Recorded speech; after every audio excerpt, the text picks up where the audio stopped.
Everybody, it's Kara for Meatless Monday. I decided to go ahead and film this recipe because I hadn't made it before and I was using the rest of my squash. So I had 4 summer squash left from Meemaw's garden, and it said to chop it into chunks. And this is a summer squash and sausage stew. Since it's Meatless Monday, we are using meatless sausage from Beyond Meat. This is their sweet Italian sausage. And then we've got 4 chopped up summer squash here, but it basically said 2 pounds of any kind of squash, so zucchini, summer squash, either way, whatever you got.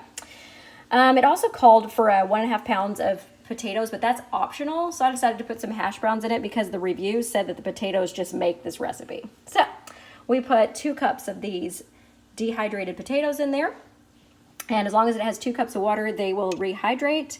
It has 4 cups of stock. So we've got vegetable stock in there. It said 3 cups or as much as needed, and I decided it needed 1 more. So I did 4. And then tomatoes. I've got a jar of tomatoes from Meemaw's garden in there. And then it talks about salt and pepper. So I used my salt and pepper here. It wanted 1 onion. So I used 3 tablespoons of minced onion.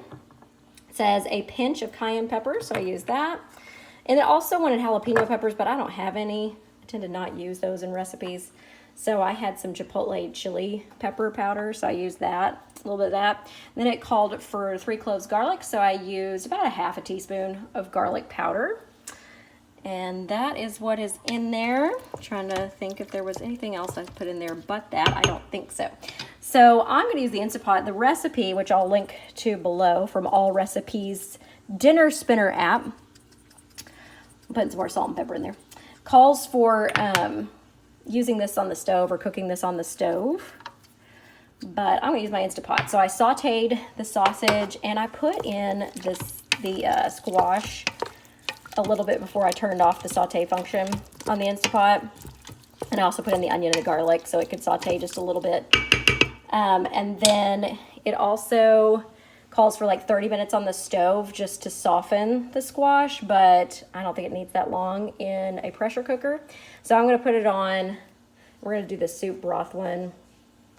It probably only needs like 10 minutes max. So that is what I'm going to do, and then I will show you what it looks like. All right, we have done the 10 minutes on soup stew function. I tested my squash with a fork and it's all soft, so that's all it took. And it says to serve with, it says add salt and pepper if it needs it after it cooks, so I added some salt and pepper. And then it says serve with some Parmesan cheese on top, so I've got my vegan Parmesan that I shredded on top, and I'll do that for each bowl.